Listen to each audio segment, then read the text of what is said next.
Hustisya ang sigaw para kay John Riel Casimero na naging doble ang pamantayan ng British Boxing Board of Control sa sauna issue ni na John Riel Casimero at ni Chris Eubanks Jr. Binuking na rin sa wakas. Anyari, hindi raw pantay-pantay sa desisyong inilabas ng British Boxing Board of Control. Isang pagsusuri ito kakwento sa kaso ni na Casimero at ni Eubanks Jr. Marami na kasi ang nagpaabot ng minsay kay Mr. Kwento at nagtatanong kung ano nga ba raw talaga ang nangyari sa kaso ng dalawa sa sauna issue.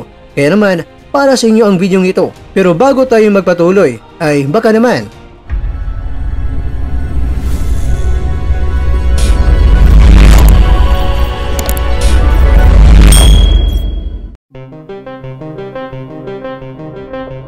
Ang British Boxing Board of Control o BBOC ay isang makapangyarihang regulatory body sa mundo ng boxing sa United Kingdom.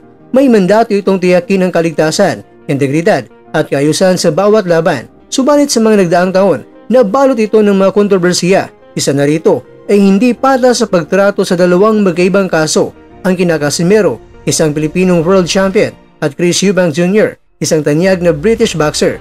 Noong 2022, si John Riel Casimero ay nasangkot sa isang issue na di umano'y paggamit ng sauna habang siya ay nasa proseso ng pagbabawas ng timbang para sa kanyang laban kay Paul Butler. At ayon sa BBOC, ito ay paglabag sa kanilang medical protocol at agad nilang sinuspende ang kanyang lisensya at pinagbawal siyang lumaban sa United Kingdom. Ang naturang parusa ay hindi lamang nakasira sa reputasyon ni Casimero, kundi nagresulta rin ito sa pagkawalan niya ng world title sa pamamagitan ng non-fight o forfeit.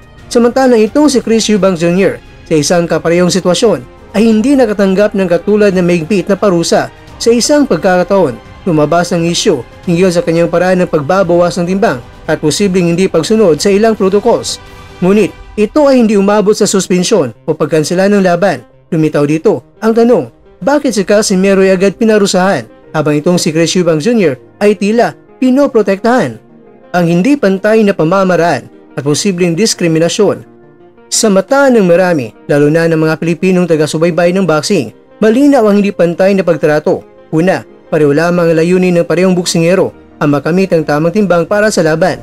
Ngunit, ang naging reaksyon ng BBOC sa dalawang sitwasyon ay magkaiba. Ang kaso ni Casimero ay tila ginamit ng BBOC upang magpakita ng mahigpit na pagpapatupad ng kanilang alituntunin. Ngunit, kung ito ay talagang prinsipyo ng BBOC, dapat sana ay pareho ang ginawa nila kay Eubanks Jr. na lokal na boksingero sa kanila. Sa halip, tila naging mas maluwag ang board sa mga local boxers habang ang mabanyagang katulad ni Casimero ay naging biktima ng labis na istriktong pagtrato.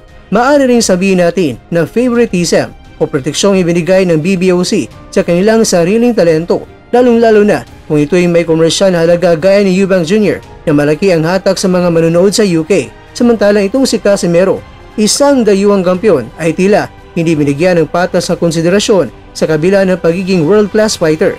Hindi rin binigyan si Casimero ng pagkakataong magpaliwanag o mapila ng maayos. Mabilis ang desisyon, walang sapat na due process. Samantalang sa mga lokal na boksingero na tila mas marami ang binibigay na palugit, paliwanag at oportunidad para maglinis ng pangalan. Epekto sa imahe ng British boxing at panawagan para sa reforma. Ang gantong uri ng hindi patas sa pagtrato ay may malalim na epekto hindi lamang kay Casimero kundi sa buong komunidad ng boxing. Nawawala ang tiwala ng mga dayuhang boksingero sa mga regulatory bodies tulad ng BBOC. Nagmumukhang may double standards na kung saan may ibang batas para sa mga local boxers at iba rin para sa mga dayuhan. Bukod sa epekto ng karera ni Casimero, ang insidenteng ito ay nagpapakita ng kakulangan ng transparency sa proseso ang BBOC kung talagang para sa kabutihan ng kalusugan ng mga atleta ang kanilang mga alituntunin. Dapat ito ay pantay at may malinaw na mga guidelines, hindi selectively enforced. Dahil dito marami ang mga boxing fans ang nananawagan ng patas na hustisya. Hindi lamang ito laban ni Casimero, ito ay laban para sa bawat boksingerong Pilipino at dayuhang atleta na nagnais na lumaban sa UK. Ang isyong ito ay nagsisilbing paalala na kailangan mas mapanagot ang mga institusyong tulad ng BBOC. Kailangan magkaroon ng independent review sa mga desisyon nila upang matiyak na walang kinikilingan at ang lahat ng mga atleta, anuman ang lahi o pinagmulan, ay may pantay na karapatang marinig at ipagtanggol ang sarili.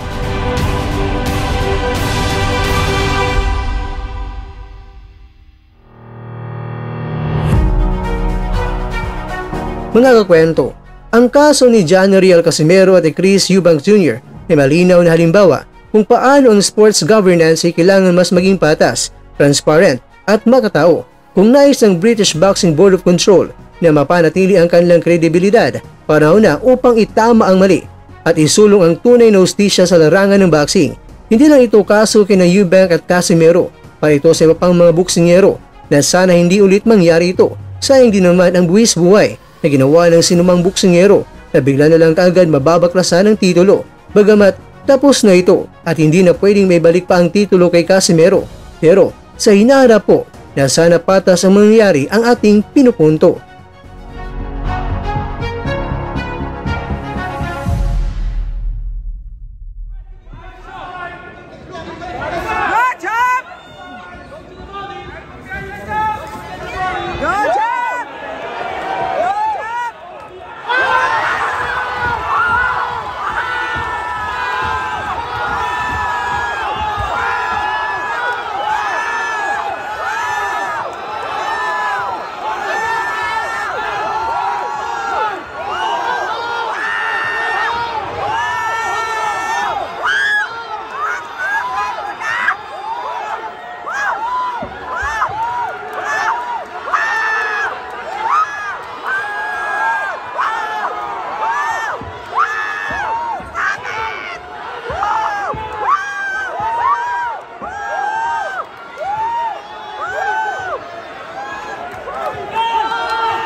At dyan, nagtatapos ang ating kwento.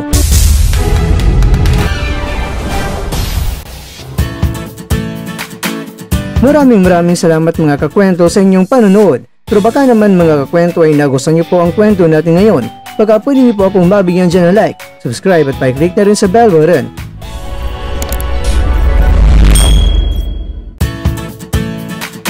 Pero bago tayo tatapos mga kwento, syempre, shoutout po muna tayo dyan sa ating mga kakwento.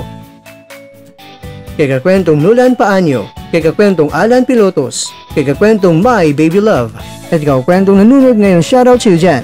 Bueno, dito na po muna ang ating kwentuhan at abangan nyo na po ating susunod na video. At dito na po yan sa isang channel na kung saan maaring ito'y mga kwentong di pa na kwento sa inyo.